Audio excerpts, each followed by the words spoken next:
असां अहल सुन्नत वल जमात अहनाफ देवबंद जो नज़रियो ऐं अक़ीदो आहे अल्लाह तबारक व तआला जेतिरा बि पैगम्बर मोकिलिया सभु पैगम्बरनि पंहिंजी दावत सही नमूने सां कमा हक़ हू पुॼाई। उन्हनि पंहिंजो पैगाम पंहिंजी पंहिंजी उम्मत ताईं पुॼायो।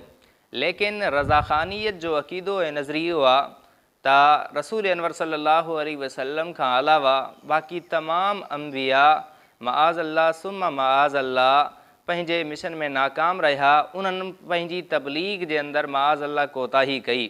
जॾहिं असांजी नज़र खां अनवारे शरीयत नाले किताब जो हवालो गुज़रियो, असां मौलवी यासीन खोखर के कॉल कई ऐं उनखां जॾहिं इन मुतालिक़ मालूमात हासिल करण जी कोशिश कई त हुन सरे सां इनकार कयो त इहो हवालो असांजी किताब जो आहे ई न। ऐं उनखां बाद में हुनखे जॾहिं इहो हवालो हथु आयो, उन वीडियो बणाई, उन वीडियो जे अंदरि बि हिन ग़लति रंग ॾेई करे अवाम जे साम्हूं पेश कयो। लेकिन सच कॾहिं लिकंदो नाहे, केतिरो बि लिकायो वञे।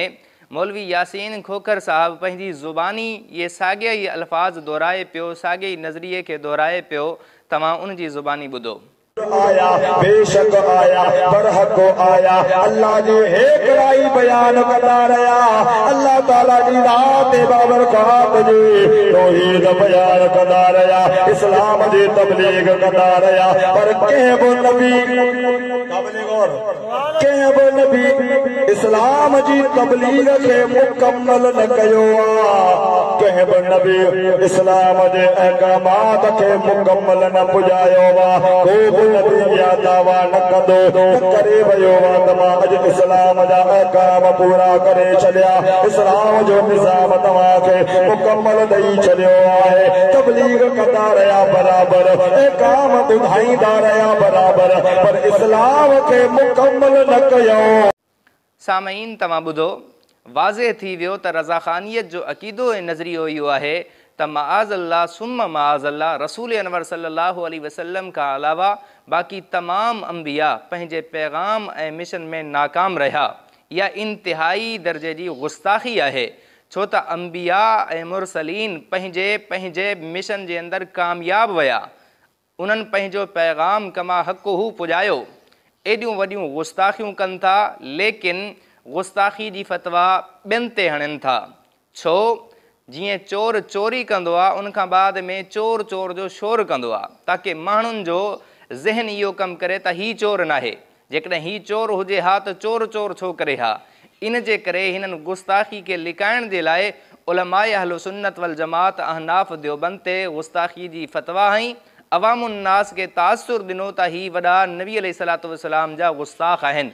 हक़ीक़त इहा आहे त हीअ पाण गुस्ताख़ आहिनि ऐं ही मौलवी यासीन खोखर एतिरो त जाहिल आहे, हिन खे काल ते ॻाल्हाइण बि कोन थो अचे, हाज़िर नाज़िर जो सीगो नथो अचे। जॾहिं मुफ़्ती ज़हीर अहमद साहब काल करे हिन खां हाज़िर नाज़िर सीगे जे मुतालिक़ मालूमात हासिल करणु चाही त सरे सां हिन ख़ामोशी इख़्तियार कई ऐं अहिड़े ई तरीक़े सां जॾहिं बि हिन वीडियो बणाई, वीडियो जे अंदरि गार गंद कयईं। हीअ पाण गुस्ताख़ आहिनि ऐं गुस्ताखनि जा हामी आहिनि। हिननि जो मौलवी जंहिंखे सुल्तानुल वाइज़ीन चवनि था, मुनाज़िर चवनि था, अब्दुल रहीम शर पंहिंजी ज़िंदगी जे अंदरि दिलबर साईं नाले पीर खे गुस्ताख़ चवंदो रहियो ऐं हक़ नबी बि गुस्ताख़ चवंदो रहियो। लेकिन हिन यासीन खोखर जो उस्ताज़ क़ुर्बान सिकंदरी उन गुस्ताख़ जो दिफ़ा करे पियो। मालूम थियो ही पाण गुस्ताख़ बि आहिनि ऐं गुस्ताखनि जा हिमायती बि आहिनि। लेकिन अवामुन्नास खे तासुर ॾियनि था त असां गुस्ताख़ न आहियूं, देवबंदी गुस्ताख़ आहिनि। अवाम जी तवजो खे हटाइण जे लाइ हक़ीक़त इहा आहे त हीअ वॾा गुस्ताख़ आहिनि। इनशा अल्लाह हिननि जूं गुस्ताखियूं लिकंदियूं कोन, फ़ैसिलो अवाम जे हथ में आहे। अवाम फ़ैसिलो करे त छा इहे जेके यासीन खोखर अल्फाज़ चवे पियो अंबिया जी तौहीन नाहे। छा अनवारे शरीयत में जेको हवालो मौजूदु आहे सफ़ा नंबर 55 ते जिल्द नंबर 2 ते, छा इहा हज़रत ईसा अलैहिस्सलातु वस्सलाम जी गुस्ताखी नाहे? यकीनन गुस्ताखी आहे। हाणे फ़ैसिलो अवाम जे हथ आहे।